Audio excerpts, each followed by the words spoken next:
Est-ce que tu peux honorer Dieu en te tenant debout, s'il te plaît? Tiens-toi debout. S'il te plaît. Tu es dans la présence de Dieu.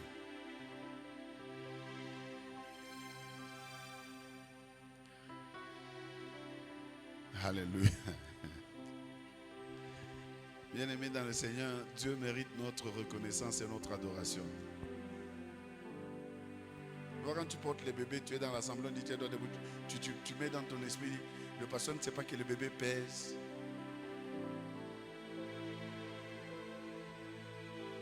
Donne gloire à Dieu parce qu'il t'a donné même ces bébés-là. Je connais une femme qui est allée jusqu'à 9 mois de grossesse et à tous les sens, tout ce qui se passe quand une femme est grosse, depuis le premier mois jusqu'au 9 mois. Elle est allée, elle a suivi, comment on appelle? CPN. Elle est passée à l'écho, on a vu l'enfant. Le 9e mois où elle devait aller accoucher, elle arrive à l'hôpital. Le ventre retourne au normal.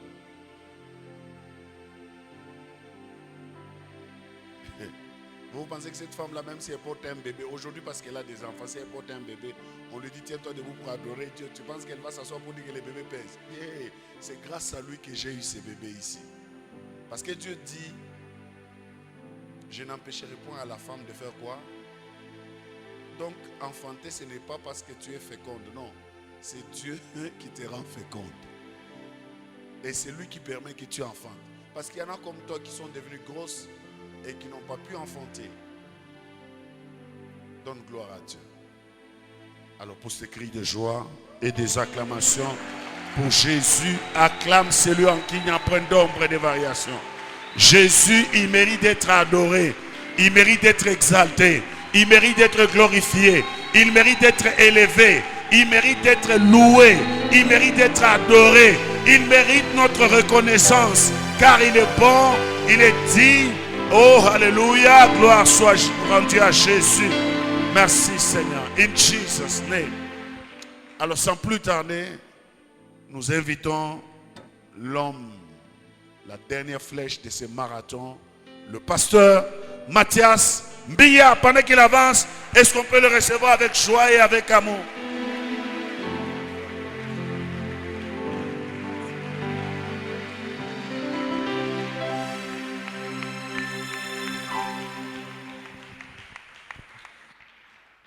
Amen. Que Dieu vous bénisse. Mungu amibariki. Nous pouvons nous asseoir Taikala. et continuer avec notre message. Kuendelea tena na ujumbe wetu. Nous bénissons Dieu pour cette opportunité encore. Tunabariki Mungu juu tena juu ya hii faida hii. Comme le pasteur vient de le dire, Sababu mchungaji anatoka mkusema. c'est grâce à lui. Asema ni njuu yake tu, ni kwa neema. C'est une faveur qu'il nous a accordée. Inakuwa tu ni faida ile anatupatia. Et ta présence aussi ce soir, c'est la faveur de l'Éternel toujours. Na wapo wako tena magharibi ya leo, inakuwa tu ni faida ya Mungu. Nous reprenons le dernier verset d'hier, de Corinthiens 10, Tutasoma tena sura ya mwisho ya jana, 2 Corinthiens 10, le verset 15. verset 15. Et puis on ajoute Actes des Apôtres chapitre 2, Tuongeza Tendo la Mitume 2, 42 à 47. 42 à 47. 2 Corinthiens chapitre 10, verset 15.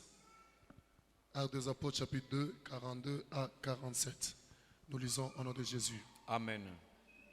Ce n'est pas hors de toute mesure, ce n'est pas des travaux d'autrui que nous nous glorifions, mais c'est avec l'espérance, si votre foi augmente, de grandir encore davantage parmi vous, selon les limites qui nous sont assignées. Actes des Apôtres, chapitre 2, 42 à 47. Ils persévéraient dans l'enseignement des apôtres, dans la communion fraternelle, dans la fraction des pains et dans les prières. La crainte s'emparait de chacun et il se faisait beaucoup de prodiges et de miracles par les apôtres. Tous ceux qui croyaient étaient dans les mêmes lieux et ils avaient tout en commun. Ils vendaient leurs propriétés et leurs biens et ils en partageaient les produits entre tous, selon les besoins de chacun. Ils étaient chaque jour tous ensemble assidus au temple. Ils rompaient le pain dans les maisons et prenaient leur nourriture avec joie et simplicité de cœur, louant Dieu et trouvant grâce auprès de tous les peuples. Et le Seigneur ajoutait chaque jour à l'Église ceux qui étaient sauvés. Que Dieu bénisse la lecture. Que Dieu vous bénisse pour avoir pensé à la nouvelle technologie où, en étant à l'église, vous pouvez lire à partir Mungu votre mbariki, njoo hii tableau. maendeleo. Mais le désavantage, c'est que tous ceux qui viennent espérant lire les passages qu'on a affichés là-bas, reste à savoir si réellement ils ont des Bibles pour méditer à la maison et lire. Pale ya kuiwa ni kama bantu wanakuwa benasoma huku mbele, hatujue kama bena mabiblia kunyumba, njoo kufikiri na kusoma tena. Malgré que la technologie avancée nous a amené des Bibles où on peut lire, mais ayez les Bibles à la maison parce qu'après les cultes, chaque fois, il faut toujours aller ruminer ce que vous avez entendu et c'est là que la révélation viendra à partir du Saint-Esprit pour vous éclairer sur d'autres choses. Amen. Que Dieu vous bénisse. Mungu emibariki. Hier, en introduisant, on a compris qu'il est difficile de servir Dieu, d'aller trop loin en espérant sur l'aide du Saint-Esprit si on n'a pas une bonne communion avec le Saint-Esprit. Na jana mkingiro tulisema iko kigumu sana kutumika kwenda mbali sana kama unatumia unatumainia ndani ya Roho Mtakatifu na wakati ule hauna na ushirika wa pamoja naye. Et nous avons dit que cette communion nous devons la comprendre sous deux sens. Na tulisema ile ushirika inakuwa na maana mbili. Le premier sens c'est la relation intime. Maana ya kwanza ni ile uhusiano ya ndani. Nous devons entretenir une relation intime avec le Saint-Esprit. Tunapaswa kuwa uhusiano ya ndani kabisa pamoja na Roho Mtakatifu. Car dans l'intimité avec lui, il est difficile d'avoir des choses qui nous dépassent parce qu'il nous enseignera, il nous communiquera et il nous révélera des choses. Juu kama tunakuwa uhusiano ndani naye itakuwa kigumu sana bile bintu bituepuke njoo kama tunatumika naye pamoja atatufundisha atatuongoza. En étant en intimité avec le Saint-Esprit, c'est possible que Dieu fasse de toi ce qu'il a fait avec Abraham. Il voulait aller faire quelque chose à Sodome et il dit, cacherai-je à Abraham ce que je vais aller faire à Sodome? C'est parce qu'Abraham était en intimité avec Dieu et il savait demeurer trop longtemps dans la présence de Dieu. Ninju Ibrahim alikuwa ndani ya uhusiano na Mungu, alijua kuketi sana na Mungu, jo pale na Mungu alimfunua bili alipasha kwenda kutimiza kusodoma na Gomora. Et le deuxième sens, c'est le sens de l'association avec le Saint-Esprit. Na maana ya pili tulisema ni kutumika pamoja na Roho Mtakatifu. C'est très important Iku ya kawaida kabisa. d'entretenir encore cette communion avec le Saint-Esprit en association. Mukuya ushirika pamoja na Roho Mtakatifu na tena kutumika naye pamoja. Lorsque le Saint-Esprit est associé à un ministère, le résultat sera toujours positif. Wakati Roho Mtakatifu unamwingisha huduma fulani na matokeo itakuwa paka ya kuweza. Lorsque le Saint-Esprit est associé dans un mariage, le résultat sera toujours positif. Wakati Roho Mtakatifu tunamchanga kundoa mwa fulani pale na matokeo itakuwa paka ya kuweza. Malgré la présence des problèmes, vous aurez toujours la victoire parce que le Saint-Esprit n'échoue jamais. Ingawa mambo ile takuya yako mtakuwa paka na ushindi juu Roho Mtakatifu ashindwake kamwe. Et ce soir, nous voulons continuer. Na jioni leo tunapenda kuendelesha. Tout celui qui entretient une bonne communion avec le Saint-Esprit, Na wote wale shirika ya mzuri pamoja na Roho Mtakatifu du jour le jour, siku kwa siku, cette communion na ile ushirika doit ile l'amener à une dimension de la croissance. inapasha kumpeleka mwile hatua ya kukomea. C'est pourquoi Paul a dit, là où on s'est arrêté hier, Ndio maana Paulo alisema pale tulishimamia jana, ce n'est pas hors de toute mesure, asema aina inji ya kipimo ce yote,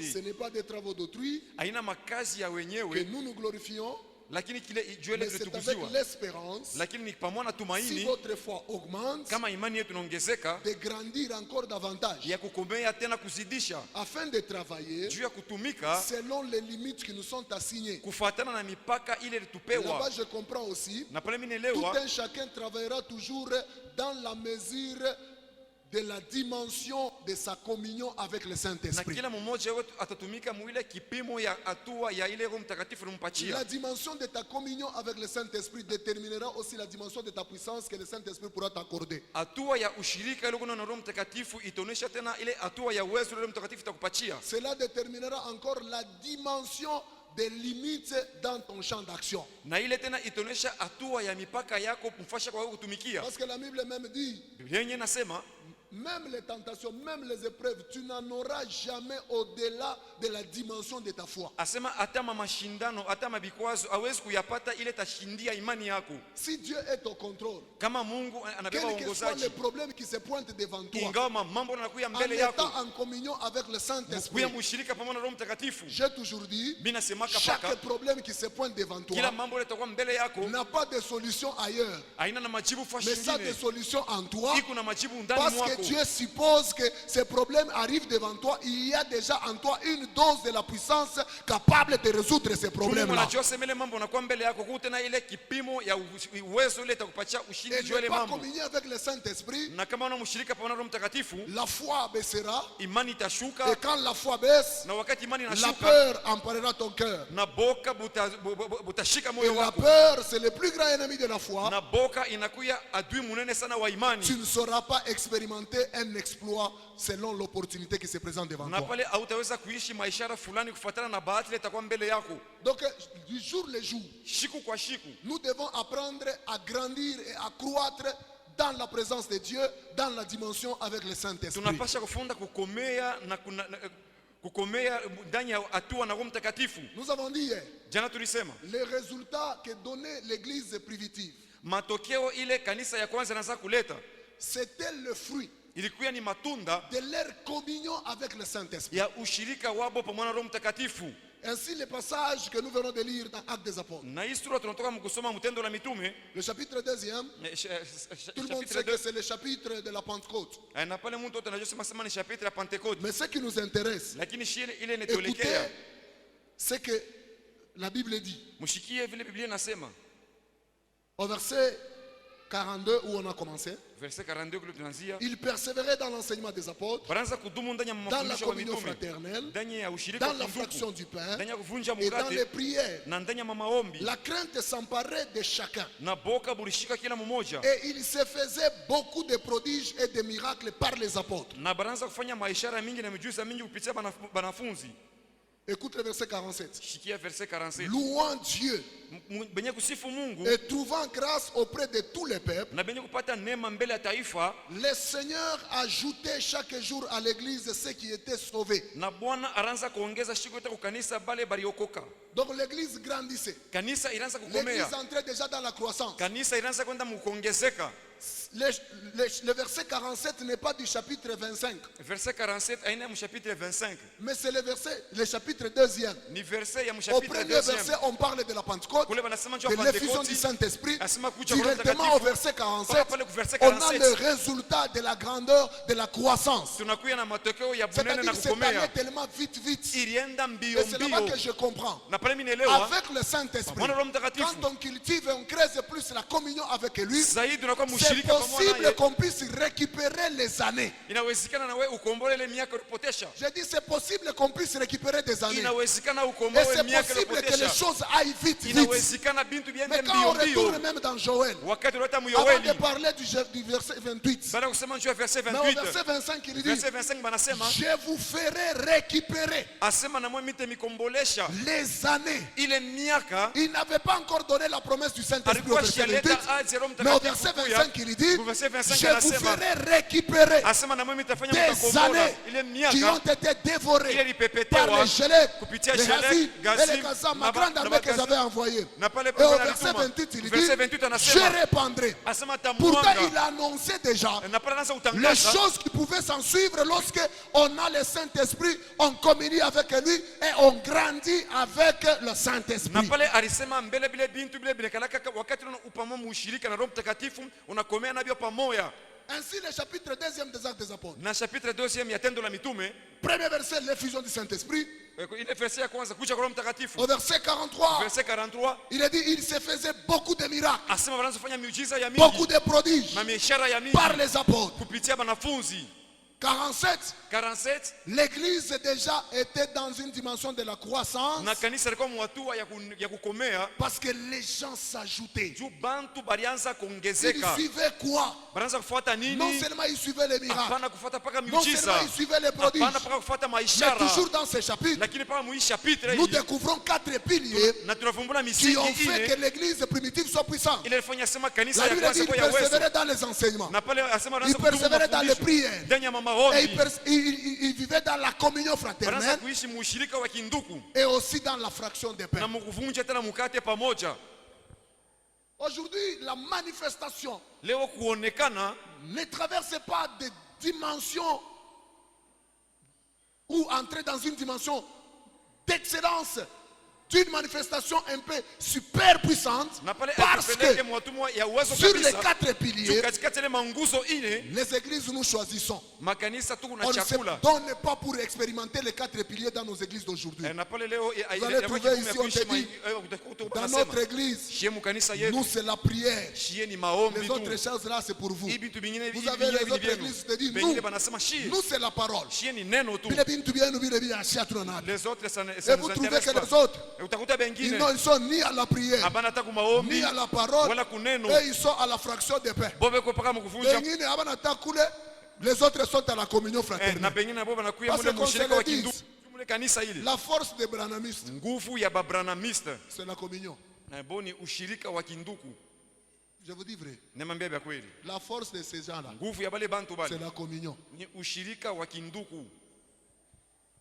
Ils ne sont même pas intéressés aux autres choses là. Bon, Le fait bintu seulement qu'ils bingine. s'appellent bien-aimé, bien-aimé, bien-aimé. Bapendo bapendo Le fait qu'ils bapendo. s'appellent bien-aimé, bien-aimé. Yetu kusema mupendo mupendo Allez, mupendo. ça couvre les autres choses, ils vont aller ensemble. Na pale napenda onesha vitu savent vingine se balenda pardonner. pamoja. Amen.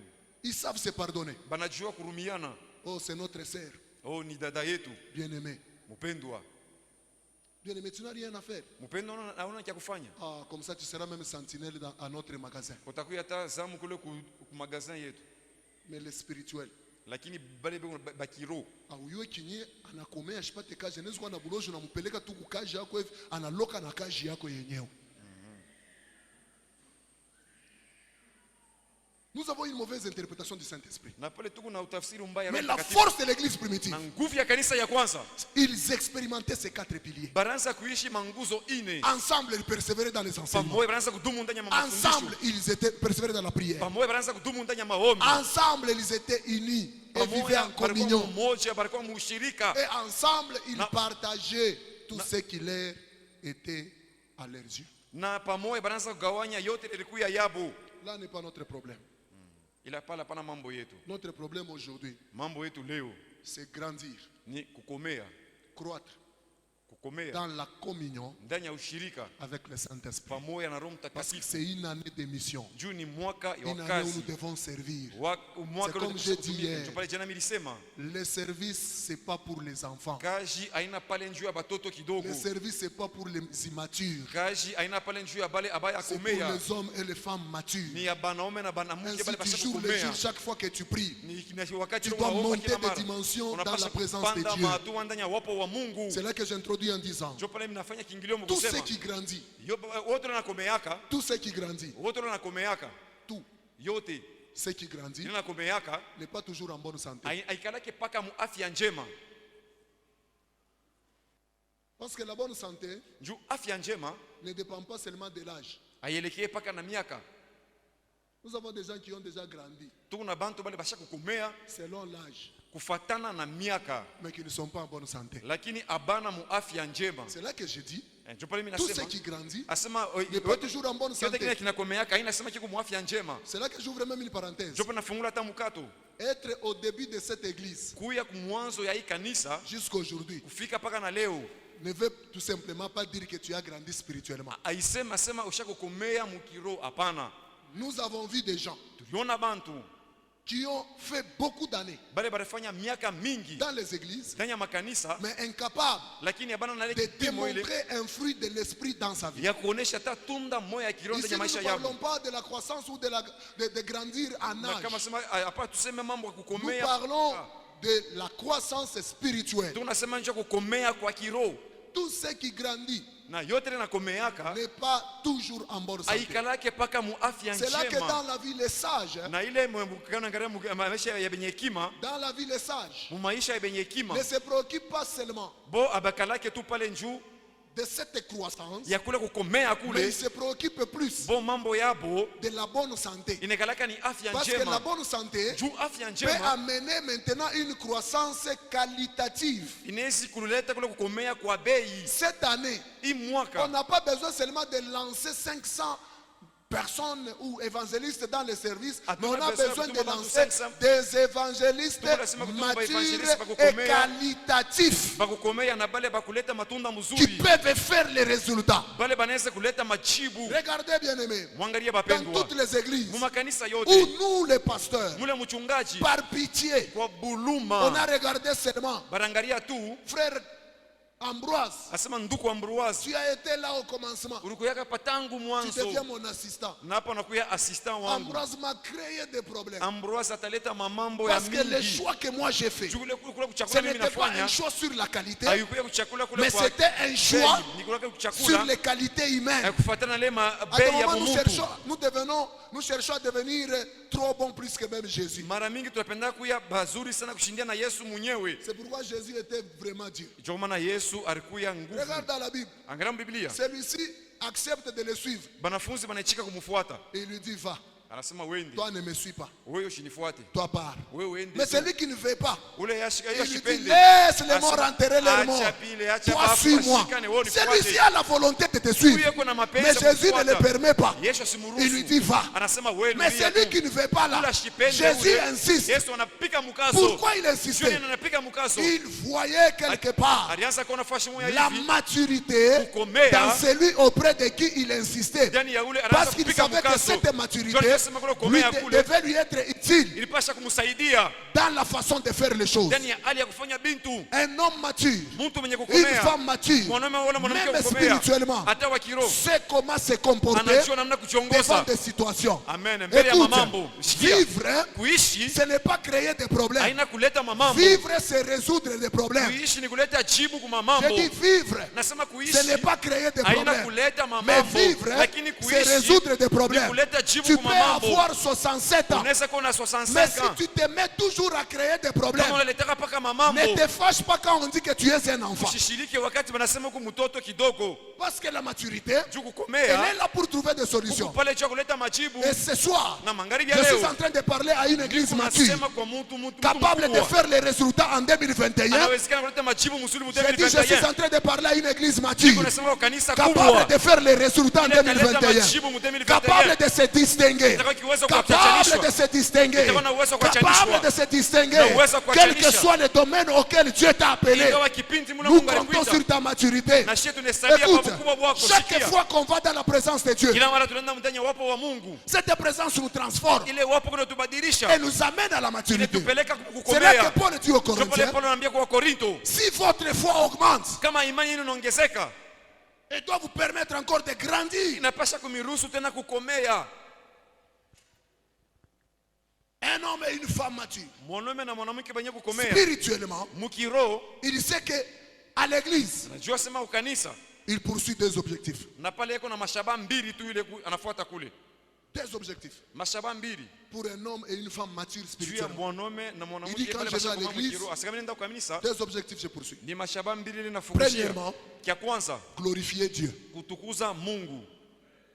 J'ai dit premièrement, glorifier Mimi Dieu. nasema kia kwanza kutukuza Mungu. Et deuxièmement, Na kia pili, édifier le peuple de Dieu. na pale kujenga taifa ya Mungu. C'est là qu'on doit se poser la question. Ndio pale tunapaswa Si kujiuliza on est réellement mature, kama bia kweli tuko kwenye est-ce kukomea. que tout ce que je fais dans l'église, Vyote vile nafanya mkanisa, Dieu est-il glorifié? Mungu eko natukuziwa? Deuxièmement, Kia pili, tout ce que je fais, vyote vile niko nafanya, est-ce que le peuple de Dieu est-il édifié eti taifa ya Mungu inajengewa ou je suis en train de briser? wala niko navunja? Vous êtes fâchés? Mnashirika? Parce que je vois les visages des autres personnes sont fâchées. Niona masura bengine sasa banashirika. Est-ce qu'on a cité le nom de quelqu'un ici que tu es un enfant? Tunataja jina mtu apasoko mtoto? Non. Hapana. Alléluia. Amen. Ainsi, Na pale là où il y a une croissance, pale panakuwa kukomea, il y a aussi la réflexion. panakuya tena kule nia ya kuwaza. Un homme et une femme mature réfléchissent. Mwanaume na mwanamke benye kukomea banawazaka, Ce que je vais faire ibi nataka kufanya aura quel impact et quel résultat? bitakuya na matokeo kani na matumbukizo kani? Ça va glorifier Dieu? Bitatukuza Mungu? Ça va édifier l'église? Bitajenga kanisa? Ça va créer des problèmes? Wala bitaleta mamambo? Ça ne va pas créer des problèmes. Wala abitaleta mamambo?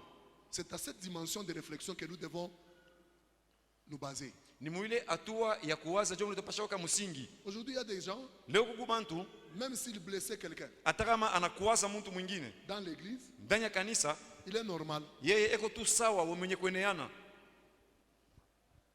Il prie même en langue. Eko naomba na muluga. Pourquoi vous êtes calme comme ça? Prier, on va prier. Là, sois rassuré, on va prier. Jua maombi tu ataomba. Alléluia. Amen. Mais le Saint-Esprit, Roho Mtakatifu, la Bible dit, premièrement, quand il viendra, Biblia inasema wakati kia kwanza pala atakuya, il vous convaincra en ce qui concerne les péchés. asema atemehakikishia kule nelekea mambo ya zambi. Unavunja tu roho ya mtu, unamuhuzunisha, unahukusira, sema unamuhuzunisha, unalala na kushingisha.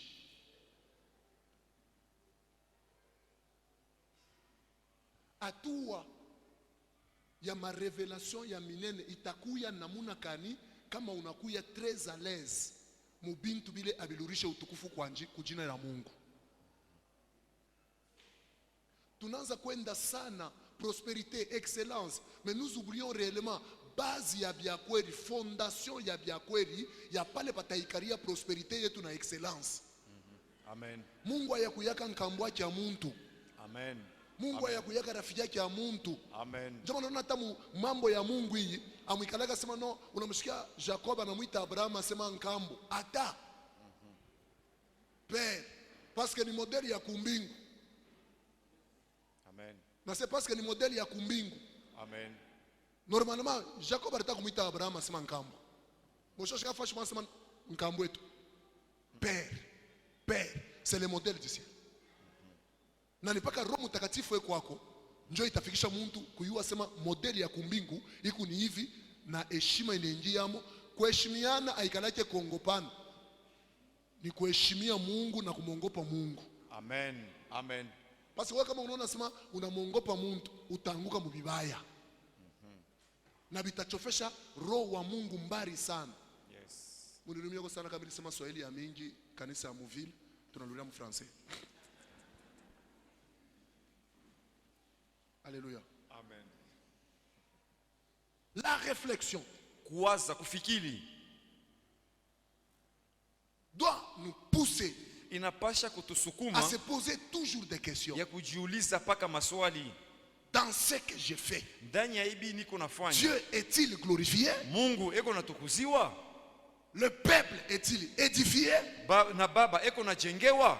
Et rassure-toi, Na pale chaque ujihakikishe, fois que tu poseras ces deux questions avant de faire une action dans ta vie, le Saint-Esprit ne sera jamais loin de toi quand il atteindra que Dieu sera glorifié et le peuple sera édifié. Tu atteindras même des dimensions de la manifestation de la puissance du Saint-Esprit parce que c'est ça l'objectif Amen, de Dieu dans ce que tu fais. Joshua ya Mungu mubile kunafanya. Même dans le temple de Salomon, Hata mule mwekali wa Salomoni il n'y avait que deux colonnes, kulikuwa paka manguzo mbili. Jachin et Boaz. Deux. Mbili. Donc, glorifier Dieu Njoo kutukuza Mungu et édifier le peuple qui y entre. na kujenga taifa lile kunaingia. Leo ni mambo nenda mkanisa bateni sentir. Sisi tunaona kumtafuta Mungu atusaidie, wewe unaona kuya tukusentir. C'est compliqué. Les objectifs c'est différent. Mashaba Aujourd'hui quand inachana. le Saint-Esprit n'est pas au centre, Kama mtakatifu ashina katikati, nous risquons de transformer l'église comme un lieu de rendez-vous. tunaweza badilisha kanisa safashi ya kukutania hapo. C'est là que je m'insurge même à des gens qui pensent que non, mimi nenda kanisa malari ni nteso sana mimi nafuata gerizo kwa kanisa. Atupatanake na kama huyu amupata Yesu na gerizo itakuya. Amen. Amen. Gerizo ni bintu bya ndani. Amen. Ce sont les choses, les fruits, les œuvres de ceux qui sont du royaume. Amen. Ana ya Inakuwa ni bainchi. matendo ya bale beko ndani ya ufalme. Kama ni vile unaenda kwa wamfumu watakutunza nabo. Kuya mbele. Ne suis pas les effets de la bénédiction, suis la bénédiction. Amen. Les maisons, les parcelles, les mariages, la guérison, la délivrance, ce sont les effets de la bénédiction. Mais la bénédiction proprement dite est là. Le Seigneur Jésus, suis d'abord Dieu, qu'il soit glorifié. Que tu sois stérile ou pas, glorifie Dieu. Que tu sois célibataire ou pas, glorifie Dieu. Que tu sois chômeur ou pas, glorifie Dieu. Lui seul, qui connaît tout, saura quoi faire pour toi afin que ton cœur soit apaisé. Amen. Il n'y a que le Saint-Esprit qui peut faire ça. Et puisque nous devons croître, quand nous communions avec le Saint-Esprit, maintenant quels sont les indicateurs de la bonne santé d'une église ou d'une vie spirituelle? Quand Dieu est là, il y a des signes. Quand Dieu est là, il y a des signes. Quand une femme est mariée, il y a des signes. Aussi quand il y a une croissance spirituelle, il y a une bonne santé spirituelle, il y a des indicateurs et des signes. Premier indicateur de la bonne santé spirituelle, la présence de Dieu. J'ai dit la présence de Dieu. Je répète encore, la présence de Dieu. Exode 33, le verset 15. Exode 33, 15. Et puis 2 Corinthiens 3, le verset 11.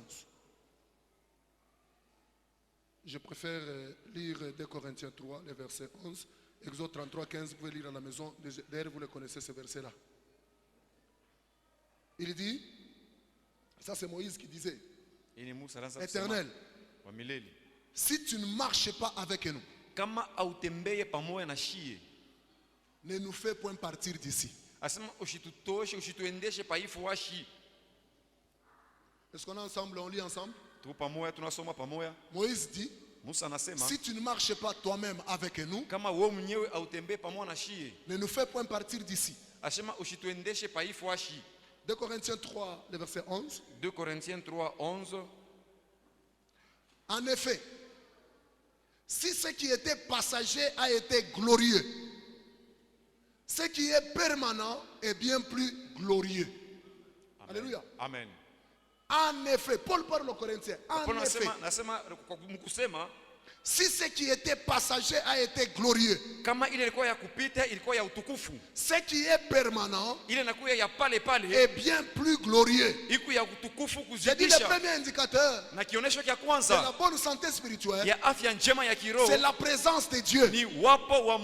Moïse dit, si tu ne marches pas toi-même avec nous, ne nous fais point partir d'ici. L'homme de Moïse connaissait l'importance de la présence de Dieu.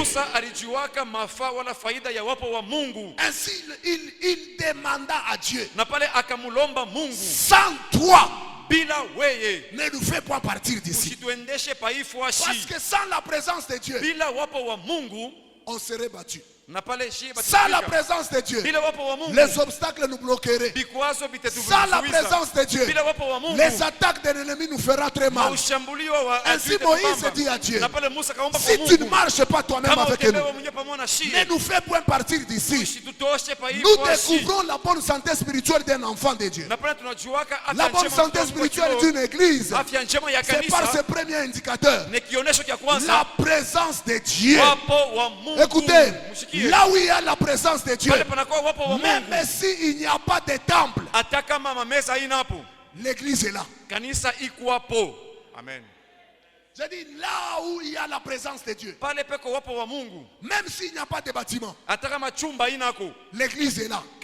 Exemple de Jacob à Luz, il n'y avait pas de temple, il n'y avait pas d'hangar. na pale maangare Mais kuyake Dieu lakini Mungu était là alikuya et pale il y avait Bethel. na pale kulikuwa Donc la Bethel. présence de Dieu Wapo wa Mungu est capable iko na de uwezaji changer l'identité de quelqu'un. ya kubadilisha anwani La ya présence de Mungu. Dieu Wapo wa est Mungu capable iko na de uwezaji changer le statut de quelqu'un. ya kubadilisha hali ya La Mungu. présence de Dieu Wapo wa Mungu est iko capable na kipimo de transformer un marché ya kubadilisha soko en une église. mkuu ya kanisa, Mais là où il n'y a pas de présence de Dieu, lakini pale hapana wapo wa il n'y a Mungu. pas d'église. Kanisa haina Cherchez bwana. un autre nom à donner à ce groupe-là. Mutafute njina nyingine ya kupatia ile nkundi ile. Le premier indicateur, c'est la présence de Dieu. Kionesho kia wala alama ya kwanza ni En wapo cette wa année Mungu. de la mission, Mui mwaka wa mission. comment est-ce que tu pourras servir Dieu et aller loin Namna gani utatumikia Mungu na kwenda mbali sans la présence de Dieu? bila wapo wa Mungu? Ça sera compliqué. Itakuwa ya kigumu Ça kabisa. sera compliqué. Itakuwa ya kigumu. C'est pourquoi Njoo kwa maana il y a des églises kuma où kanisa on nous invite kule pour aller banatuita travailler. njoo kwenda kutumika. Tu y entres seulement. Unaingia tu Malgré hivi. qu'il y a des multitudes. Ingawa bantu Mais baba tu y mingi. entres seulement Unaingia tu mule ndani. sans que Dieu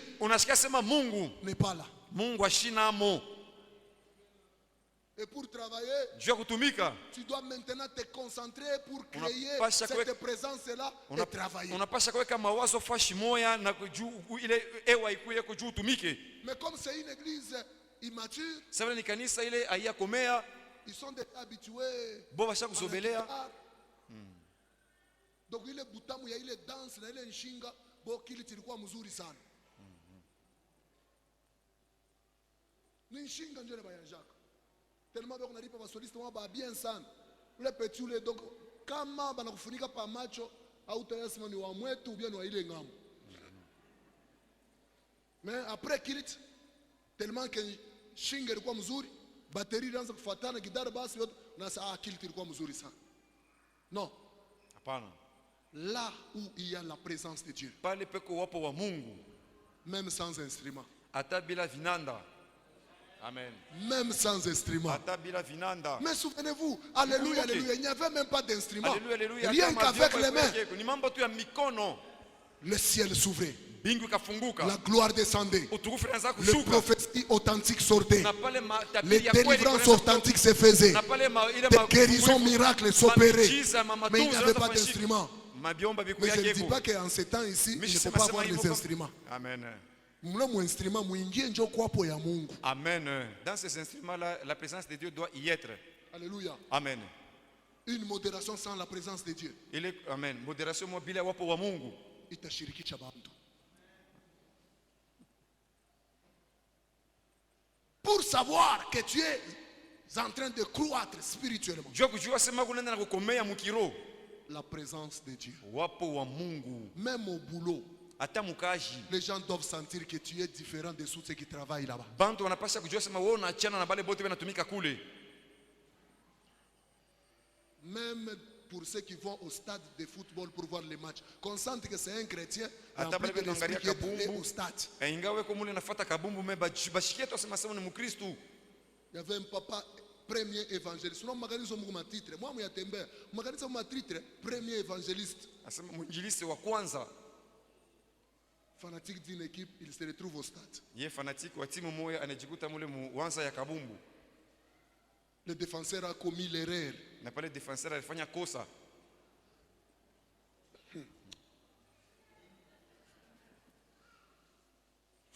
Fanatique premier évangéliste. Evangeliste wa kwanza. Il se perd, ne sachant même pas autour de lui. Balebe kwa koni banani, banamuyua sa nani, wanini. Ibintu wenye tunaacha tu makazi yetu kwa kuangalia batoto abanyama bachokuripa makuta yetu eko naingishisha golo. Premier évangéliste. Est-ce que le Saint-Esprit a déjà fait un travail dans celui-là? Eti Roho Mtakatifu shafanya kazi ya No. ukito hapana. Vous savez, cette présence de Dieu là, Ile wapo wa Mungu ile elle se manifeste sous des petites choses. na pale inaonekanaka mtu bintu kidogo kidogo. Elle se manifeste sous des petites choses. Inaonekanaka mtu bintu C'est kidogo. pas que nous on ne regarde pas le foot, on regarde le foot, on aime le foot. Na sesha tuangalia kabumbu Mais tunaangalia mwile kabumbu. degré yako ile hapana tukanakemo. Mwile degré ya unalofa na kiriti dimanche, unapanda motoka, unaenda kulubumbashi mazembeko na match. Unakatala wewe asemi sitaona kwa television, il faut nione mimi mwenyewe. Ile degré. Roho wa Mungu weko wapi pa ile wakati ile ulipanda bisi ya 5 heures ya classique. Unaenda. Et avec cette dimension-là de raisonnement et de réflexion, il mwaka ya mission, tukamate paka kaji munene tukupachi. Chutoka bako na uchungu peleke evangile, unaanza omba sana hii mashiku hii, unaanza sema mashiku hii tu unatafuta kuuza joueur fulani, mais bantu bako malari bako na chunga Yesu. La présence de Dieu doit se manifester dans beaucoup de choses. Wapo wa Mungu unapasha kuonekana mbintu ya mingi mingi. C'est le premier indicateur. Même quand tu cherches à prier, ne prie jamais, n'expose jamais ton problème à Dieu sans être convaincu de la présence de Dieu autour de toi, c'est lieu où tu pries. Amen. Je ne peux pas amorcer un service si je ne suis pas convaincu de la présence de Dieu. Ce n'est pas moi qui le fais, c'est Dieu qui fera ce qu'il déclenchera à partir de sa présence. Amen.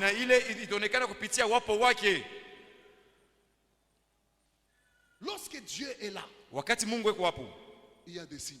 Amen. Lorsque Dieu est là, sa présence doit se sentir.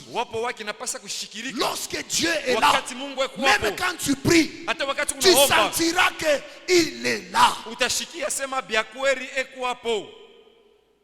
Mais à des moments, par l'indifférence et l'incrédulité des gens, même quand la présence de Dieu est là, tu trouves les gens qui sont toujours déconnectés, qui ne fournissent jamais les efforts d'être connectés à la présence de Dieu. Tu veux être quel type de chrétien? Papa, mon chrétien, njo bana banamukaka 5 heures banenda kungengele kama naria. Njo Mswahili. Shitu nilala ba Kristo. Ba Kristo. Unapenda kuwa aina kanya Mkristo. Njo ba Kristiani ni bandu kwetu wale banani.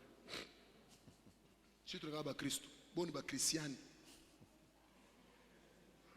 Mulejo, mujama ni ba Kristiani.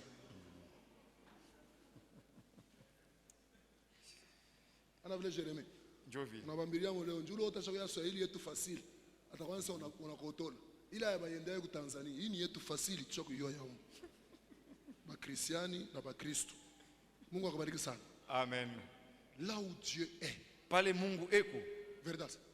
Tu ne sais pas quand tu chantes et que Dieu est là. Tu sens comment?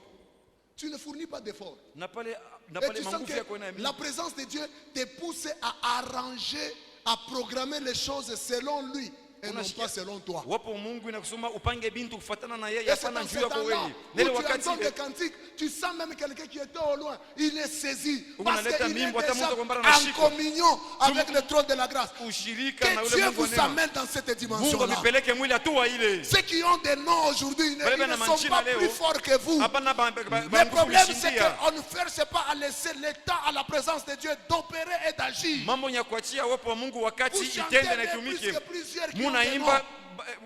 Munaimba zaidi kushindia ba mingi. Vous chantez mieux. Munaimba mzuri kabisa. Plus que même ceux qui ont fait des noms. Kushindia na bale bashafanya machina. Lakini siri yabo, c'est qu'il laisse le temps au Saint-Esprit et à la présence de le diriger. Beko nachia kwa mtakatifu fuashi na wapo ibaongoze. Même dans tous les domaines. Atamu ma aina yote. Laissons le temps à la présence de Dieu. Ne travaille jamais en dehors de la présence de Dieu. Puisque tu es chrétien, commence d'abord par laisser le temps à la présence de Dieu. Tu sais, lorsque Dieu est là, même sans imposer les mains, la maladie disparaît. Lorsque Dieu est là, même sans imposition des mains, les chaînes se brisent. Lorsque Dieu est là, mais qu'en chantant et en le louant, il y a des portes qui étaient fermées qui s'ouvrent parce que l'atmosphère a changé sur la vie de quelqu'un. Chaque culte, modérateur, fait un effort d'être certain de la présence de Dieu. C'est pourquoi maintenant nous refusons d'avoir des modérateurs de Malumanton. Il est programmé modérateur, il a des problèmes lui-même. Mambo chaque mupita sana. Donc ça veut dire qu'on programme. Et on a tafuta mambo yake yeye. Atongoze shi tumsaidie tuishe mambo yake. Donc on a besoin de préparer présence ya Mungu. Mana mwanafika mshukuru Mungu. Leo tuko mambo na ba démon. Frère, bashaka kuvinya ni wewe. Bengine beko besoin d'adoration.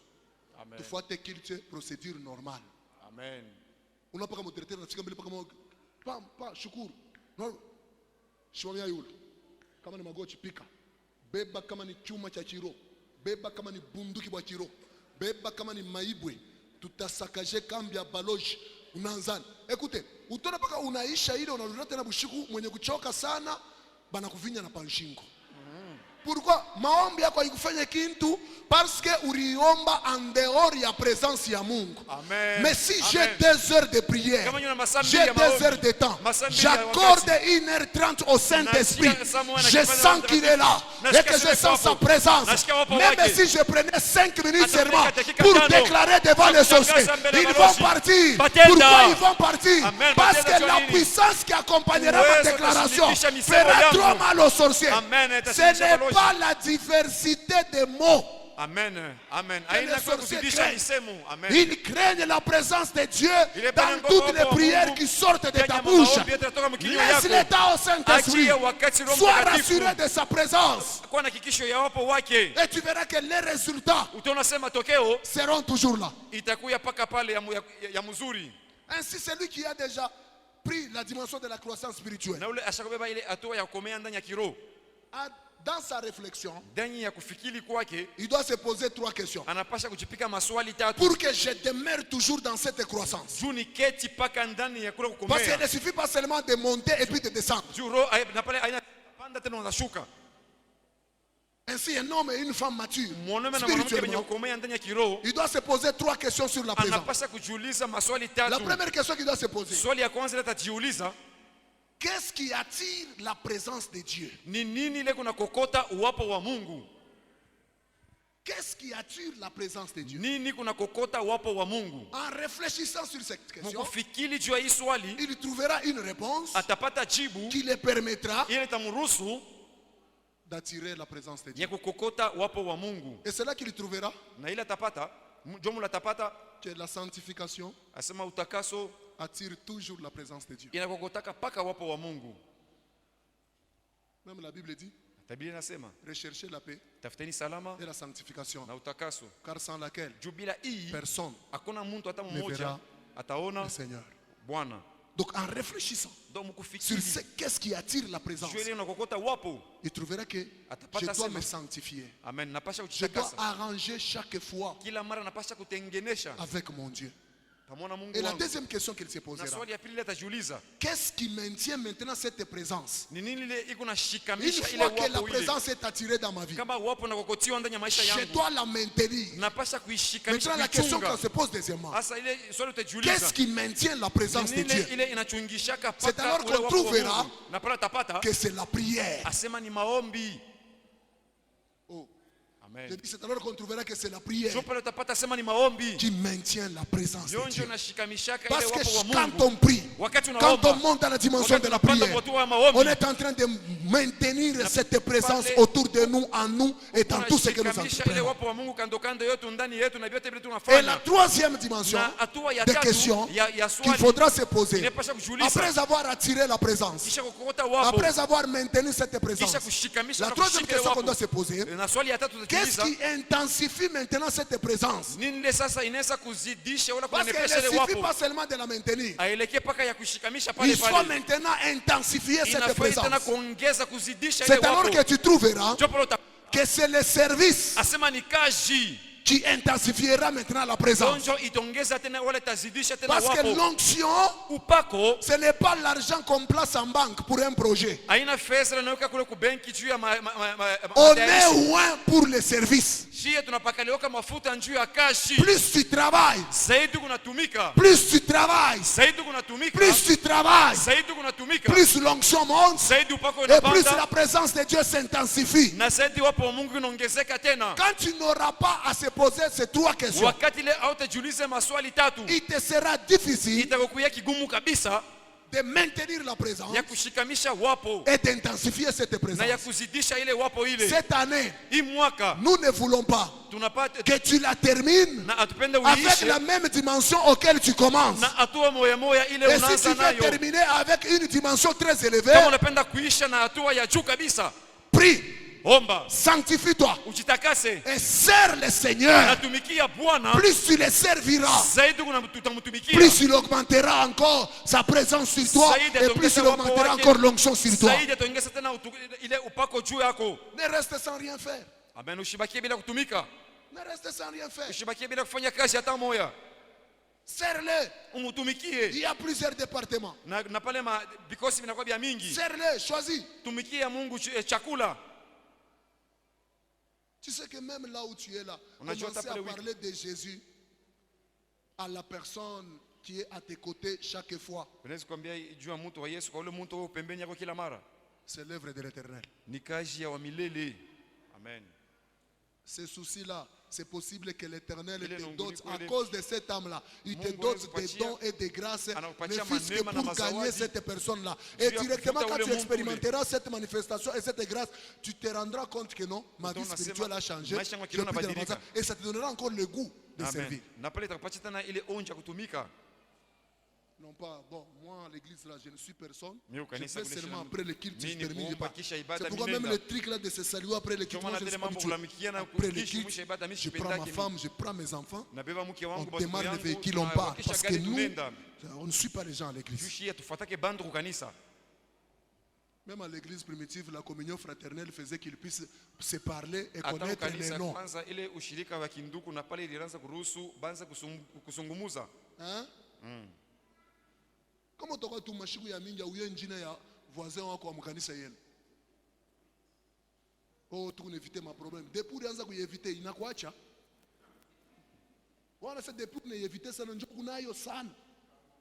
Mambo mengine faut kuyaffronter. Amen. Amen. Angalia. Amen. Bale banakimbiaka mambo ni wafuataka paka. Bale balikimbia kukasai bana wako Lubumbashi, iba bambe ku Lubumbashi.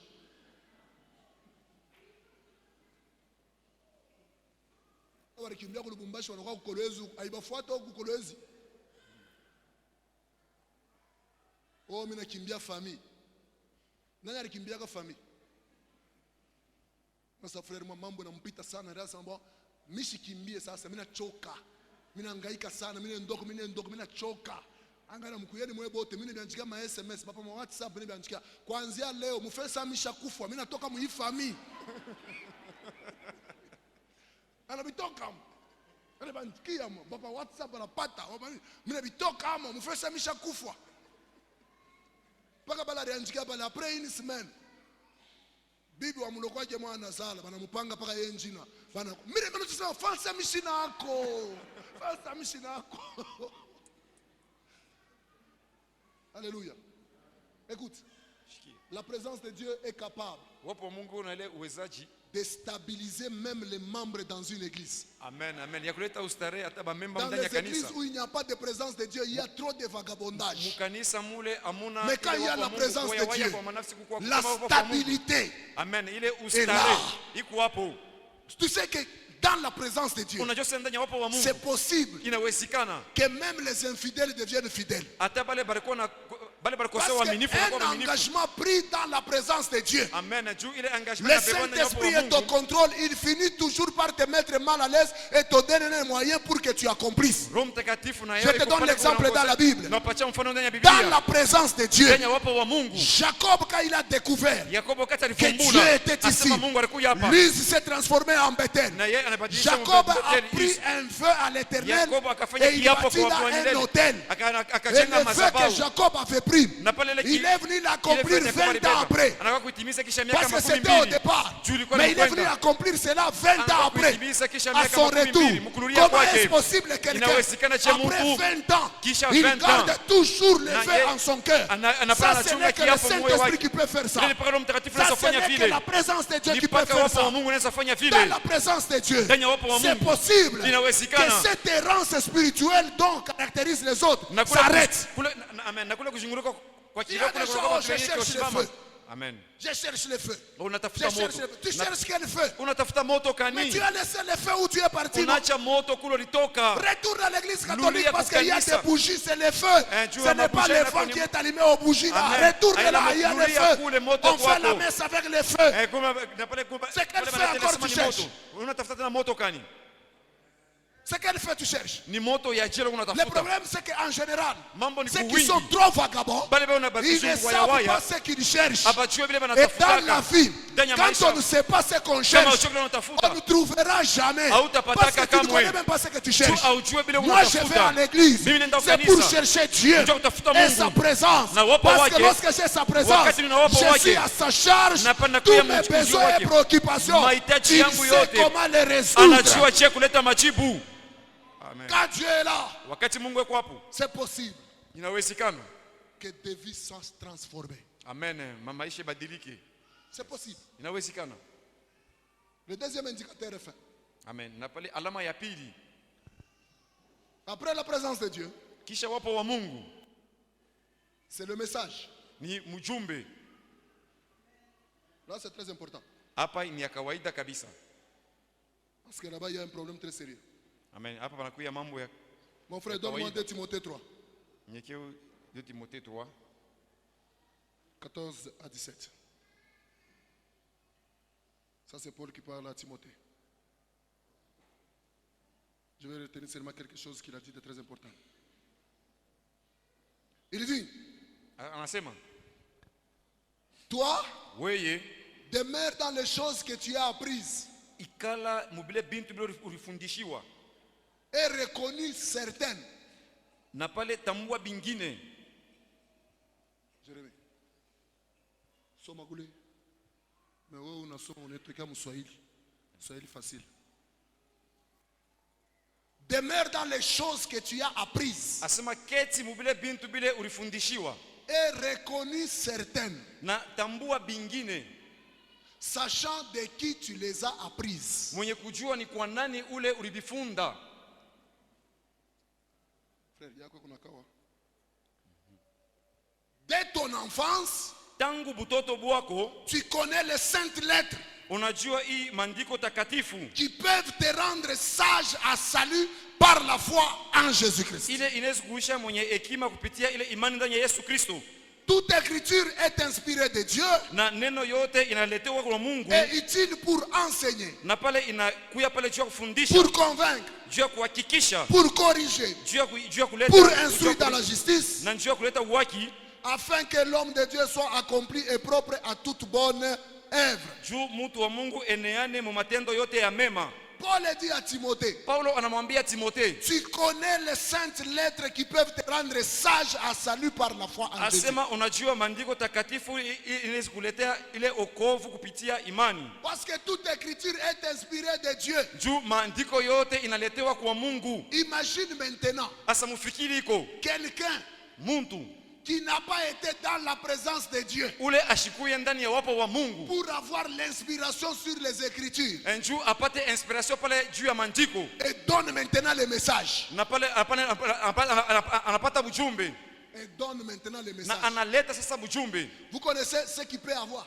na pale unajua ile Vous inaweza connaissez kufika, les résultats. unajua matokeo. Laisse-moi te dire, Mwache nikwambie, la société kampuni change inabadilikaka par la puissance kupitia uwezo des messages et des prédications qu'elle reçoit tous les jours. ya mamujumbe na mahubiri ile inapokeaka siku yote.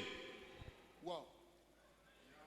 J'ai dit la société Nasema kampuni change et inabadilikaka changera toujours na itabadilikaka par tu la kama qualité mpaka kupitia et la faida puissance ya uwezo des prédications et des messages qu'elle reçoit. ya mahubiri na ya mafundisho ile Ainsi, unapokea. pour le deuxième indicateur de la croissance spirituelle, Kionesho kia pili kia kukomea ndani ya kiroho après la présence de Dieu, kisha wapo wa Mungu c'est le message. ni Et mjumbe. tout celui qui va dans la présence de Wote Dieu, wanaenda ndani ya wapo wa Mungu, Dieu lui communique toujours un message. Mungu anampatia Et le message que Dieu lui communique mjumbe le Mungu est anampatia tout puissant pour résoudre, corriger, vaincre et enseigner. amen, ya kumfundisha na kurudisha bintu sawa. Mon frère, retourne le verset 14.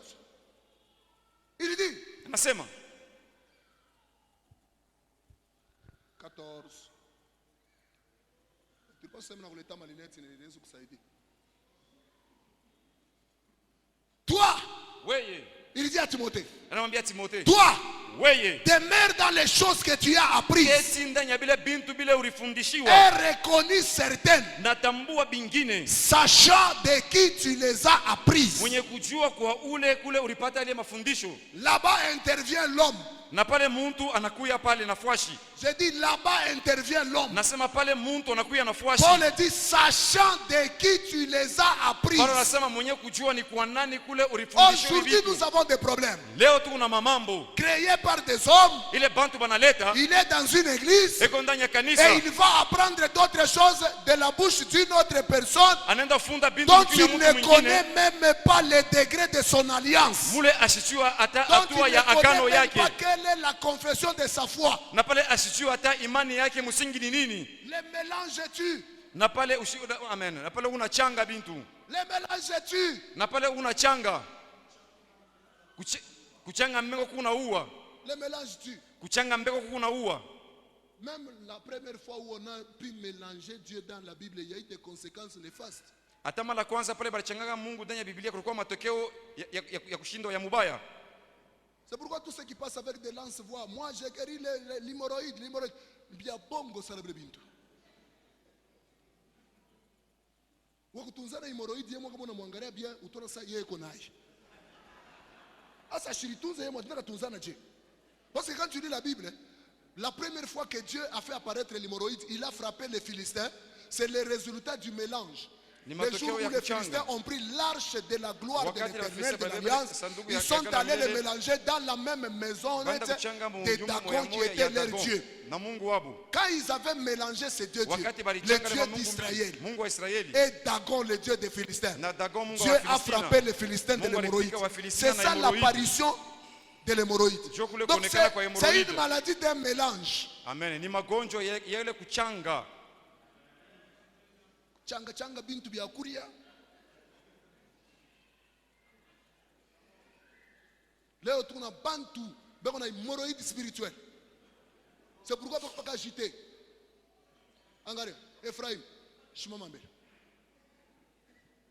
Petit chose ouais, attache kutumia na kona sema no, unatomboka shona mkanisa ni kufuata takule. Bamba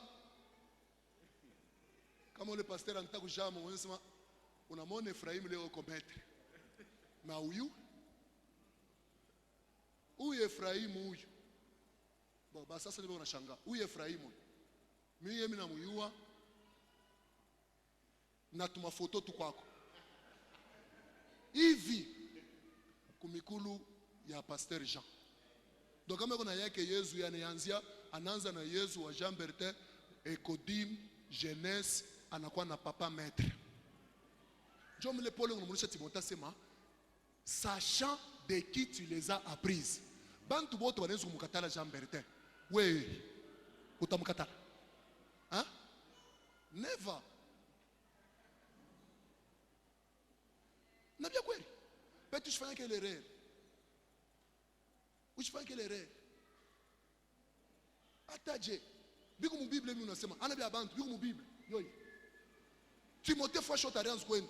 Anayua sema mafundisho alipokea ni ya nani? Ya Paul. Et il faisait tout pour représenter Paul valablement. Amen. Écoute, mambo ya Saint-Esprit, mambo ya onction. Hakuna muntu atatokeleaka anaanguka hivi anapata roho. Lis dans la Bible. Il y a même des gens qui ont été écartés du sacerdoce parce que généalogie yabo abakuyi reconnaître. Petit, si toi on peut citer le monde entier, on saura que les dieux de Jean Bertin sont père. C'est pourquoi atakama ulitokela tu munje kimbuku tu sasa unatokela yamo. La mata na wa mu groupe mu abakia wa mune beba identité ya ile groupe utona ke mafuta ya mu ile groupe ile ya mu ile alliance itatembea na itakusaidia. Amen. Ikala petit wangu. Utokela huku bari kufundisha wewe la déclaration et la confession de la foi. Wewe na wewe tukutokela na utokela mpaka unatolea mafundisho yako unatokela sema no hii bintu ya kutangaza ni bure. Huko na mambo kwa tambuka mu moto. Ulibebele mafundisho kwa nani na wapi? Les messages tuent et les messages bénissent.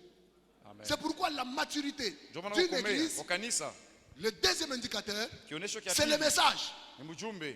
C'est le message. Ni mjumbe. On ne reconnaît pas une église grande Atumbeke kanisa isemesha kukomea par rapport au nombre de fidèles. kupitia ya bwingi ya baminifu. Mais c'est par rapport à la qualité de prédication et de messages qui sont dans cette Amen. église. Kupitia hatua ya ile mafundisho beko nayo ndani ya ile Parce que ce qui kanisa. transforme les gens, Ile unabadilisha c'est la bantu. qualité de ce message. Amen. Ni ile Mais bei ya ile laisse-moi te mjumbe. dire Acha aussi, nikwambie là tena. où il y a une bonne prédication, Pale peko là où il y a mahubiri des ya bons mzuri. messages, Pale peko que mchumba les mzuri. démons le veulent ou pas, Bademons na la bapende croissance wapende. numérique suivra la qualité qui est là. Amen.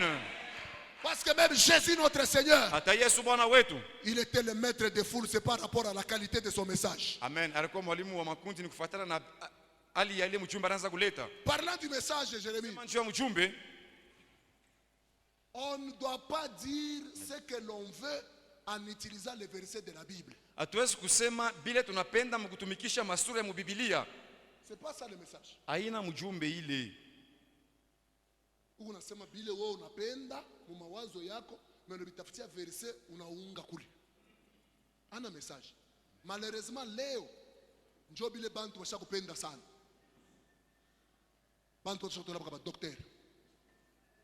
Écoutez, être docteur, ce n'est pas compliquer le message. Kuya mwalimu haina kuleta mfuruko ndani ya Être mjumbe. docteur, Kuya c'est mwalimu. prendre les messages les plus compliqués, les rendre faciles pour que bantu baishiki. Amen. Mais Amen. leo ma docteur ya ma convention. Non, leo mahubiri ishakuwa leo mahubiri ana tena mahubiri. Unaangalia mtu kwa Facebook asema non, la bête a été déchirée. Je ne sais pas, la bête qui a été déchirée, c'est quelle bête? Effectivement, la bête anabile raza kusema, bête ni mwe bale murienda bana mi déchiré. Non, qu'on se dise un peu, non? Hein? Et tu trouves que les enfants dans les églises agités. Angaria, fieri ya shiba pasteur. Ni unaamini ministère na sauti ile Mungu alinipatia na kufundisha naanza na wewe ku point 0 na kufikisha mwatua ya yulu. Ça me rend fier. Na baraka yote ya milele inayua adresse ya muntu. Amen. Tu peux être grand, mais je t'informe encore que Dieu ramasse toujours des grands au pied des grands. Amen. Mungu anataka paka bakubwa kwa miguu ya bakubwa. Amen. Si tu n'as pas un pied où tu es assis, Kama hauna na miguu kule unaikala, Dieu ne te ramassera jamais. Mungu hasta kulokotaka kamwe. Dieu ne te ramassera jamais. Mungu hasta kulokotaka C'est kamwe. biblique. Isaac Isaac était le fils de la promesse. alikuwa mwana wa Adi. Abraham n'était plus encore là. Ibrahimu ashiku yake Il iko. était déjà mort. Alikuwa shakufariki. Isaac se retrouve à Guérar. Isaac anajikuta kule ku Gerar. Il creuse. On Anachimbula. ravit. Bana Il creuse. mnyanganya. On ravit. Anachimbula bana Il y avait des mnyanganya. difficultés. Kulikuwa magumu. Isaac se concentre pour. Isaac yeye Dieu vient en songe. Mungu anakuwa mundoto. Au lieu de dire à Isaac, Para kumwambia Isaac, je suis ton Dieu. asema ni Mungu Mais wako. Dieu apparaît à Isaac. Mungu anaonekana kwa Il Isaac. dit, je suis le Dieu de ton père Abraham. Asema ni Mungu wa baba yako Abrahamu. Il pouvait dire, je suis ton Dieu.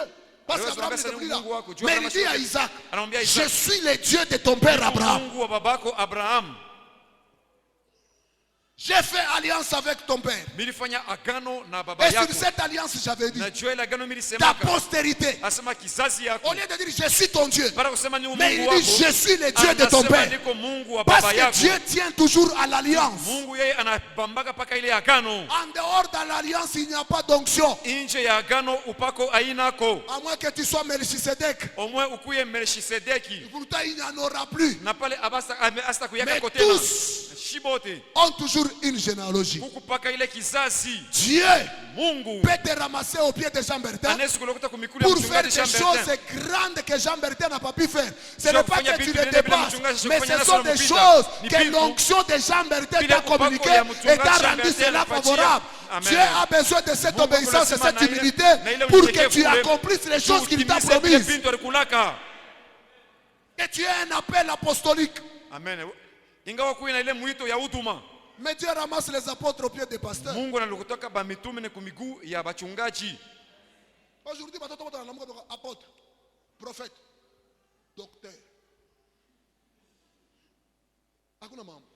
Mais nata mu Bible mwenyewe Mungu alibeba na ba apôtre, na ba docteur, na ba prophète, anabaweka kwa miguu ya pasteur kwa bachunga makanisa. Amen.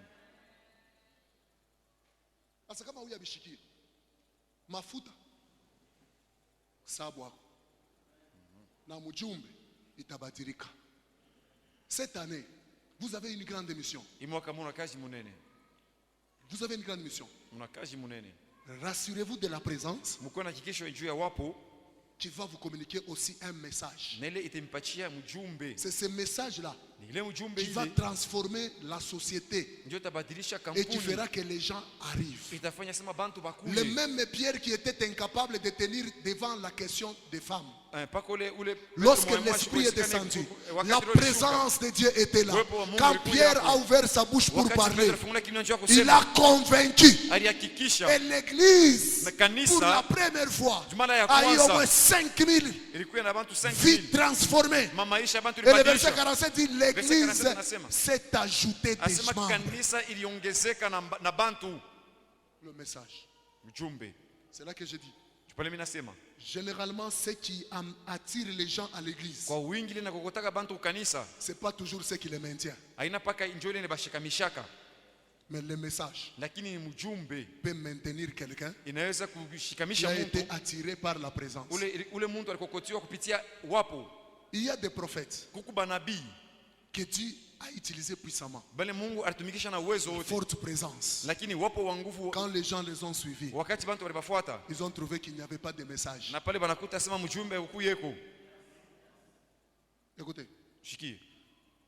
tu ne entreras jamais dans une dimension où Hawezi ingia tu kama n'as pas mwatu. encore la connaissance dans cette dimension. Mule au Et yakuwa na Dieu ufahamu tena ile utilisera yakuwa. toujours les messages Mungu atumikisha pour paka te donner ujumbe. la communication Njoo kukupatia ile dans, habari. dans ce domaine Ndani ile kipindi. pour que tu l'acquières. Njoo pale kukishika. Je termine par cette différence. Minaisha mkupatia hii wazo. La différence entre un Achanisho grand message katikati ya mjumbe munene et un petit message. na mjumbe kidogo. Ou en d'autres termes, Wala mkusema la kwingine. différence entre une grande prédication Achanisho kati ya et mahubiri une munene petite prédication. na mahubiri ya kidogo. Écoute, Shikia.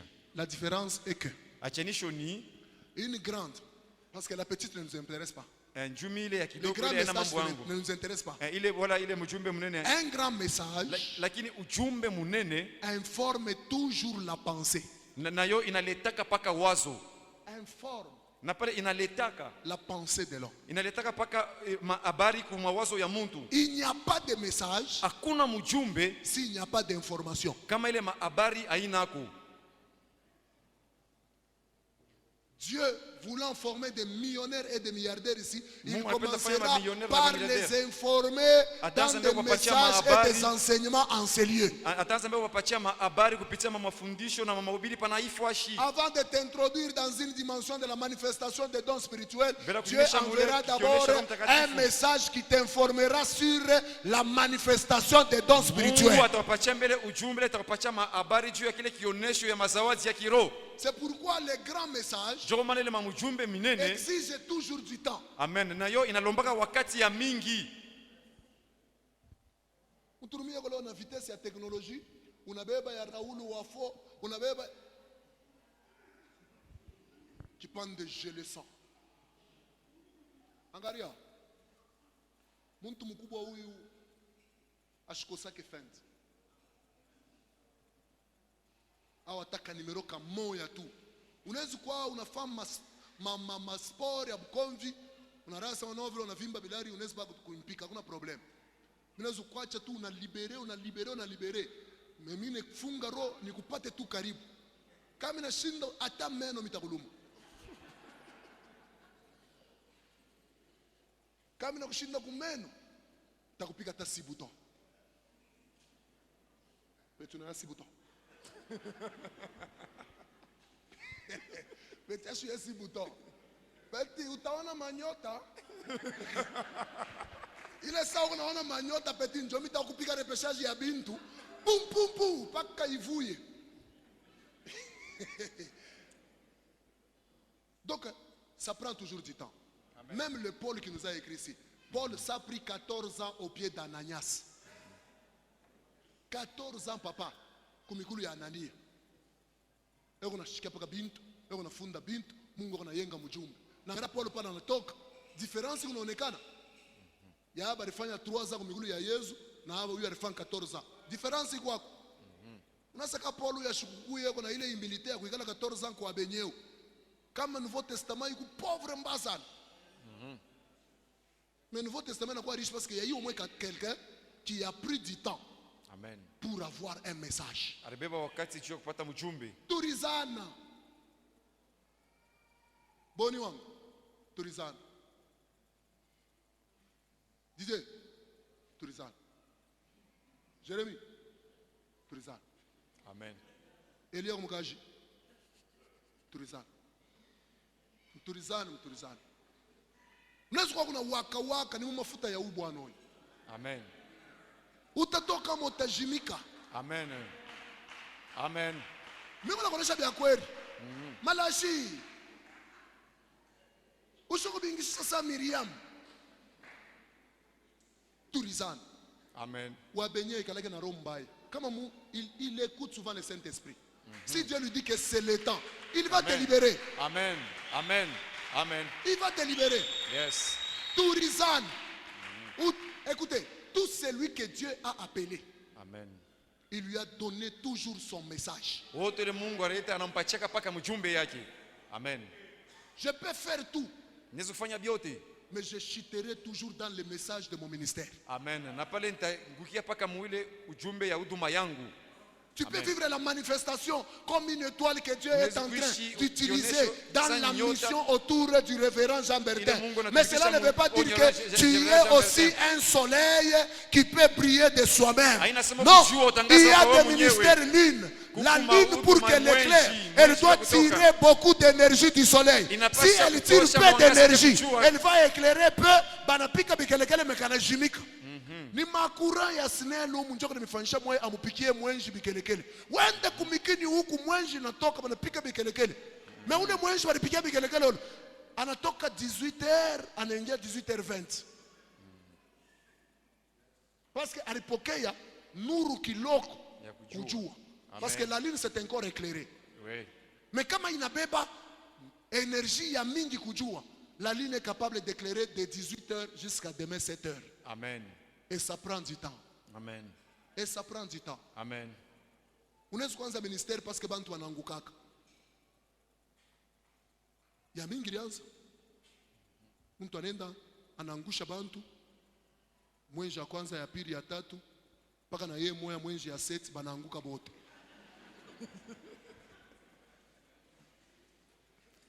Na kanisa inesha. Kipanda na luria tena. Non, je reconnais seulement que vous êtes mon père. Ni hakuna tena énergie. Hakuna ni panneau solaire, hakuna groupe électrogène. Na luria. Turizana. Amen. Pale muntu kama nataka préciser, c'est-à-dire il met en doute la fidélité de Dieu. Amen. Celui qui t'a appelé là, il est fidèle Ule et il est le mwaminifu. maître des temps et des circonstances. Amen. Il te donnera toujours le temps Atakupatia où tu vas mpaka voir wakati. et avec ton propre message Na ujumbe auquel wako va mwenyewe. adhérer plusieurs. Amen. Amen. On ne pêche pas dans l'aquarium. Amen. Dans l'aquarium, c'est quelqu'un d'autre qui a pêché, je dois embellir. Amen. Wende kulwalaba. Wende kulwalaba. Wende kulomami. Mtoni mule na mumai na mulaki Tanganyika unaweza pa kulopola. Mungu akubariki sana. Amen. Mnashirika? Hapana. Le message vous énerve. Non. Deuxièmement, Ya pili, un bon message, mjumbe ya mzuri, ule mjumbe ya un grand munene. message Mjumbe ya munene. affecte le cœur. Na pale inatumbukizaka mioyo. Ça affecte le cœur. Inagusaka mioyo. L'homme change et réagit toujours par rapport aux sentiments qu'il a dans son cœur. Na muntu anabadilikaka ni kupitia ile mania yako nayo ndani ya moyo wake. L'homme change Muntu anabadilikaka.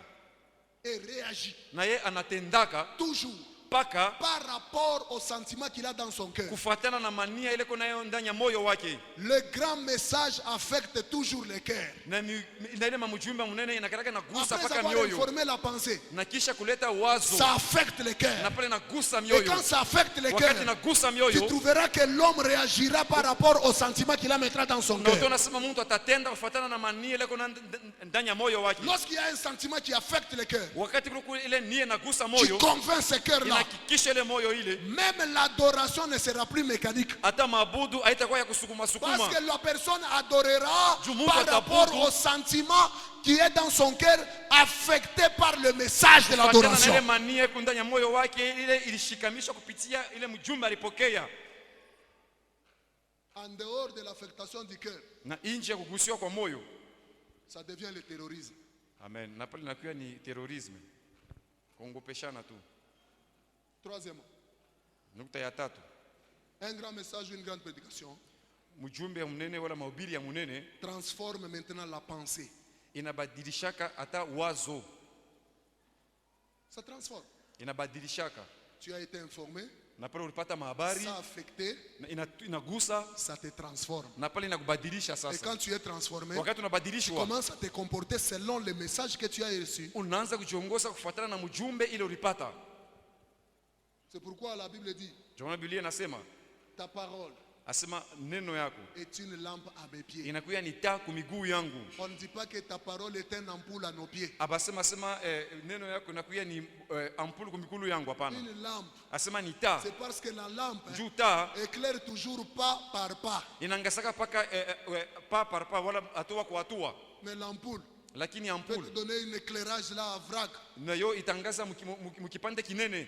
Pourquoi tu es pressé? Jioni ni uko haraka haraka. S'il y a encore des choses Kama que kubitu, l'église ou l'homme que Dieu a établi a encore à mettre en wala toi, bile kanisa wala maîtrise-toi. mtu. Amen.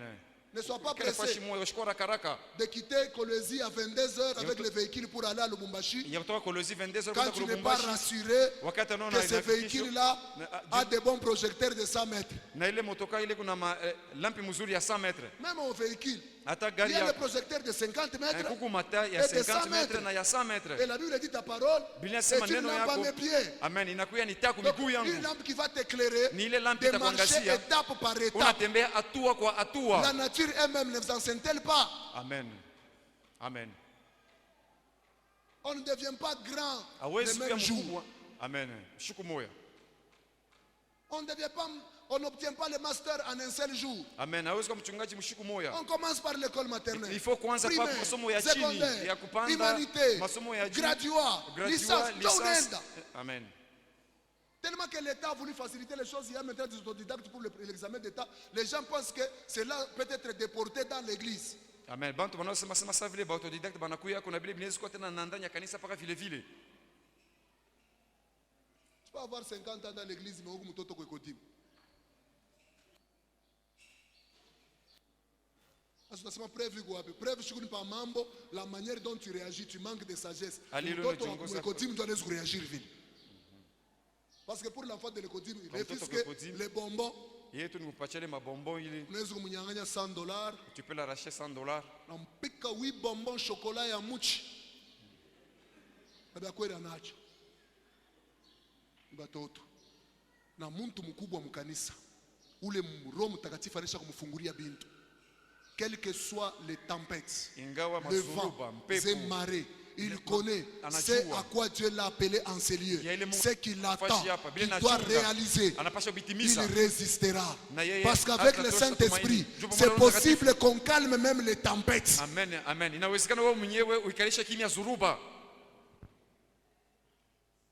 Ils vivaient Naanza kuishi ensemble. pamoja. Ils vendaient même ce qui leur appartenait. Banaanza kuishisha hata mabintu yabo. Ils amenaient au pied des apôtres Banaanza kupeleka kwa miguu ya banafunzi et ils partageaient. na banaanza kugawanya.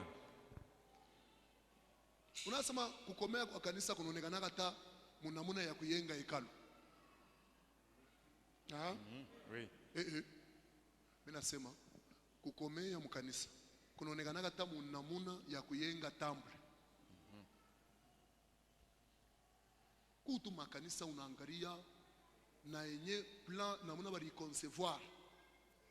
Jo unaangalia kile beko.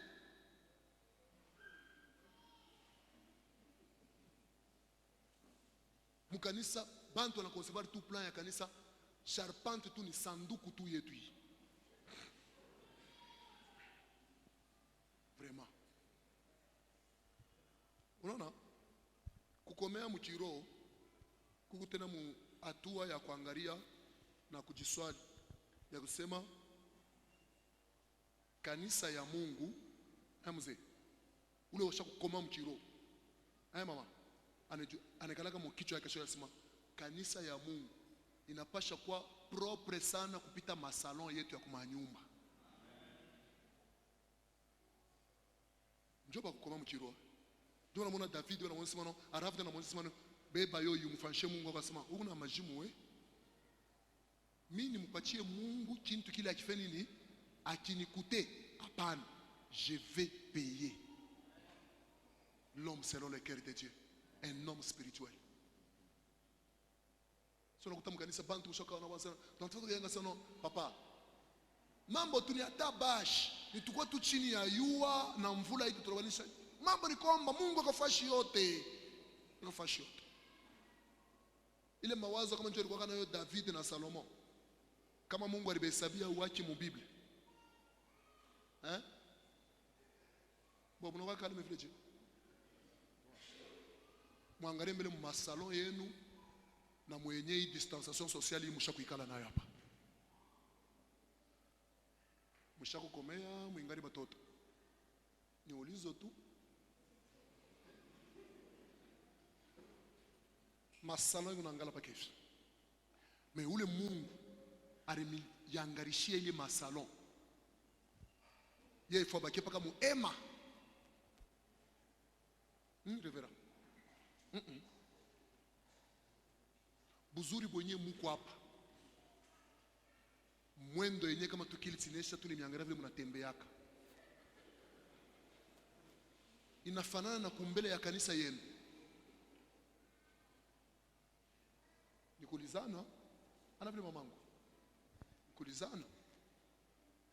D'autres lui une maturité. Mais on sait évangile à proximité. Je t'ai pas dans l'excellence, il faut réfléchir comme Bill Gates. Même si réfléchir comme Bill Gates. Comme Bill Gates alikuwa mchapelle de la foi triomphante. Alitakuwa acha kumbela kanisa.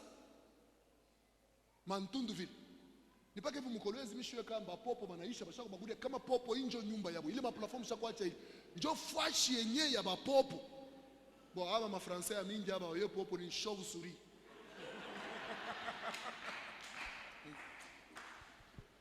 Mzee, bamingi aba yo popo ni nini? Aba ma français ma dessin animé, ba Disney Channel. Chauve-souris. Kama ma plafond ya shipo kuisho.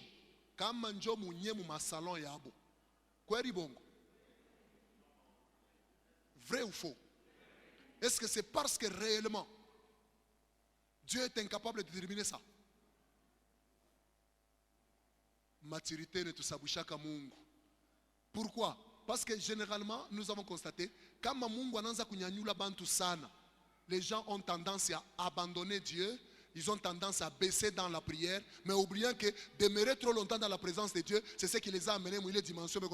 Et cette dimension-là, ce n'est pas la finalité, ce n'est que le début. Il faut encore monter de dimension, ajouter encore la dimension dans ce que tu faisais, pour qu'il y ait une dimension où il pite. Parce que derrière chaque dimension, il y a toujours une autre dimension. Même Dieu a classé l'élévation. Regardez, quand tu lis Esaïe, il dit, voici mon serviteur. Il prospérera. Il montera. Et s'élèvera. Et s'élèvera encore bien plus haut. C'est-à-dire Dieu nous montre 4 dimensions. Cette prospérité que tu vois aujourd'hui, ce n'est pas la fin. C'est le premier niveau. Après la prospérité, il y a la montée. Même quand tu montes, ce n'est pas la fin. Après la montée, il y a l'élévation. Même quand tu es élevé, ce n'est pas la fin. Même dans l'élévation là, il y a une distinction. Dieu dit, tu t'élèveras encore bien plus haut. Si tes œuvres à la construction ou dans l'œuvre de Dieu t'as fait partir du point zéro jusqu'à la prospérité, ne te limite seulement là. Ajoute encore, monte encore, tu prospéreras. Monte encore, tu monteras. Monte encore, tu seras élevé. Même dans l'élévation, Dieu t'élèvera encore. Amen. Car plus un homme mature spirituel élève Dieu, Dieu aussi l'élève. Et quand Dieu l'élève, il le fait sortir du lot de tout le monde. Écoutez, le seul secret pour quitter, le seul secret pour quitter dans l'uniforme des familles, c'est servir Dieu ni kutumikia Mungu. avec le Saint-Esprit. Amen. Pamoja na Roho Mtakatifu. Monte encore, Panda tena. monte encore. Panda tena. Aujourd'hui, Leo c'est le message que Dieu m'avait donné. je ujumbe ile Mungu alinipatia. Kesho, Demain, maombi, la prière na service. na kazi.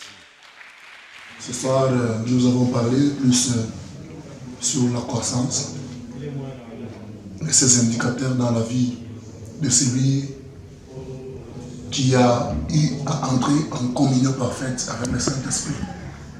Et nous avons démontré, selon les dires de Paul aux Corinthiens, dans son deuxième épître aux Corinthiens, le chapitre 10 et le 15e verset, Paul dit, ce n'est pas hors de toute mesure que nous devons travailler, mais plus dans la mesure dont nous ont été assignés. C'est pour dire, nous devons grandir dans la dimension du jour le jour que nous trouvons dans la présence de Dieu. Et les indicateurs qui prouvent que quelqu'un a eu à prendre de la croissance, il y en a 4. Mais aujourd'hui, on a parlé sur 2. Le premier indicateur, c'est la présence de Dieu. Moïse dit, Éternel, si tu ne marches pas toi-même avec nous, ne nous fais pas partir d'ici. Donc Moïse était rassuré que chaque fois qu'il marchera avec Dieu, tout lui réussirait. Chaque fois qu'il sera avec Dieu, tout ce qu'il entreprendra aura toujours de la réussite. Paul dit aux Corinthiens en disant, si ce qui était passager était glorieux, ce qui est plus permanent est bien plus glorieux. Il voulait parler du Saint-Esprit. Ce qui était passager, c'était Jésus dans la chair. Mais le Saint-Esprit était permanent pour assurer la continuité de ce que Jésus ne pouvait pas faire partout au même moment. Et le deuxième indicateur, nous avons dit, c'est le message. Car celui qui a été dans la présence de Dieu, qui a su recevoir quelque chose dans la présence de Dieu, il aura toujours un message cohérent, puissant, parce que ce sera accompagné par les signes de l'Éternel. Parce que quand Dieu parle, il s'engage et il fait toujours des choses. Tel a été le condensé du message de ce soir. Que Dieu vous bénisse.